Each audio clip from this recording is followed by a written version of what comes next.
Jésus a porté la croix pour nous. Cela a en fait entraîné des douleurs et des souffrances atroces. Lorsque nous parlons de la douleur de la croix, nous pensons généralement aux douleurs physiques que Jésus devait traverser. Bien sûr, les douleurs physiques ne doivent pas être minimisées. Lorsque les poignets et les pieds ont été cloués sur la croix, ce qui pourrait avoir causé une douleur angoissante en soi, Jésus doit pousser sur ses pieds cloués et se lever pour expirer, provoquant plus de douleur. Jésus a éprouvé d'énormes douleurs dans son corps. Ou vous pourriez penser aux douleurs émotionnelles et aux peines de Jésus, car il a été trahi par des gens qui l'essayaient de sauver. Nous ne pouvons pas mesurer la douleur que Jésus a traversée, car il est devenu péché sur la croix et a reçu toutes les malédictions. Les trois personnes du Dieu trinitaire sont une et sont éternellement cohérentes. Ce qui signifie qu'elles demeurent mutuellement, les unes dans l'autre. Cette relation n'a jamais été rompue depuis avant l'éternité jusqu'après l'éternité. Il y a eu un seul incident qui s'est produit sur la croix, l'abandon. Qu'est-ce que ça veut dire? Dieu avait abandonné son fils et le fils avait été abandonné par Dieu sur la croix. C'est un incident imaginable. C'est complètement différent de toute douleur, de souffrance que nous, les humains, pouvons avoir. L'abandon a eu lieu sur la croix. Et la Bible explique que c'était pour nous racheter de notre péché et pour nous sauver de tous nos problèmes. Jésus était devenu lui-même péché sur la croix et il fut maudit. Par conséquent, il devait mourir. Le Père Dieu a permis que cela se produise. Ou dans un certain sens, il a commandé et le Fils Dieu a obéi à l'ordre. Cela avait ouvert une grande fissure dans le propre être de Dieu. Le Père qui abandonne, le Fils qui est abandonné. Nous ne pouvons pas comprendre à quel point ce serait douloureux avec notre compréhension.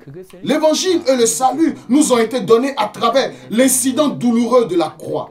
Veuillez prendre un peu de temps et méditer sur la profondeur de l'événement. Il a porté la croix pour nos péchés. 1 Corinthiens le chapitre 15, le verset 3 dit: « Je vous ai enseigné avant tout, comme je l'avais aussi reçu, que Christ est mort pour nos péchés selon les Écritures. » La venue de Jésus sur terre n'était pas seulement un événement. Du début à la fin, cela a été prédit dans les Écritures. Et il est venu mourir. Dans Romains le chapitre 4, le verset 25, il est écrit: « Il a été livré pour nos offenses et est ressuscité pour notre justification. » Dans Galates le chapitre 1, le verset 4, il est écrit: « Qui s'est donné lui-même pour nos péchés, afin de nous arracher du présent siècle mauvais, selon la volonté de notre Dieu et Père. » Il a librement donné sa vie pour nos péchés.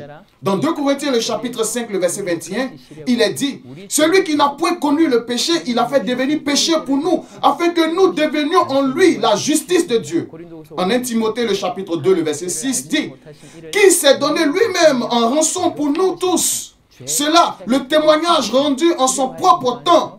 Notre Seigneur est venu au monde pour être une rançon, mourir. L'événement, pour accomplir son but, s'est déroulé parfaitement sur la croix. En 1 Pierre, le chapitre 2, le verset 24 dit: « Lui qui a porté lui-même, porté nos péchés en son corps sur le bois, afin que, morts au péché, nous vivions par la justice. Lui par les maîtrissures, duquel vous avez été guéris. » Jusqu'où Dieu nous aime-t-il? Il a donné son Fils comme preuve de son amour. Dieu est-il juste? Il est le Dieu de justice. Donc, il a laissé son propre Fils mourir sur la croix pour payer pour le péché. La croix reflète parfaitement l'amour et la justice de Dieu. Je prie pour que chaque fois que vous regardez la croix, vous puissiez vous souvenir de l'amour et la justice de Dieu. La Bible dit que les péchés ont été ôtés en sacrifiant son corps et en versant son sang sur la croix. En Colossiens le chapitre 1, le verset 20 dit: « Par lui, réconcilier tout avec lui-même, tout ce qui est sur la terre, que ce qui est dans les cieux, en faisant la paix par lui, par le sang de sa croix. » Et dans Colossiens le chapitre 2, le verset 14 à 15, il a effacé l'acte dont les ordonnances nous condamnaient et qui subsistait contre nous. Et il a détruit en le clouant à la croix. Il a dépouillé les dominations et les autorités et les a livrées publiquement en spectacle en triomphant d'elles par la croix. Il a triomphé d'elles par la croix. Par le sang de la croix, il nous réconcilie avec Dieu. Lorsque nous nous sommes éloignés de Dieu, il a fait la paix par son sang, écrasant la tête de Satan et triomphant sur tout le pouvoir des ténèbres. De plus, il nous a rachetés de tous nos péchés.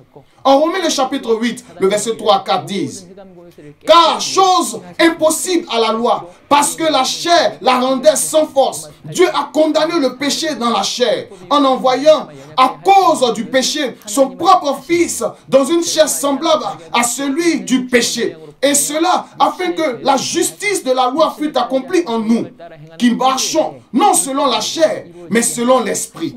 Notre Seigneur a porté la croix afin que l'exigence juste de la loi soit pleinement satisfaite en nous. Pour ceux qui comprennent vraiment la croix, ils confessent comme Paul dans Galates 2, 20. J'ai été crucifié avec Christ. Et si je vis, ce n'est pas moi qui vis. Ce n'est plus moi qui vis. C'est Christ qui vit en moi. Et si je vis maintenant dans la chair, je vis dans la foi au Fils de Dieu qui m'a aimé et qui s'est livré lui-même pour moi. Il a terminé tous mes problèmes sur la croix. Mon péché est couvert et la tête de Satan est écrasée. La voie pour se réconcilier avec Dieu est maintenant ouverte pour nous. Par conséquent, lorsque nous disons que nous croyons en Jésus, une autre expression de cette confession est que nous sommes crucifiés avec Christ sur la croix. Notre vieil homme est crucifié avec lui et meurt. Et puis, nous vivons avec lui. Voilà ce que signifie croire en Jésus. Le recevoir comme notre Seigneur. Tous nos problèmes sont réglés sur la croix. Comme Jésus a tout fini, je continuerai dans la prochaine vidéo à expliquer en détail la croix.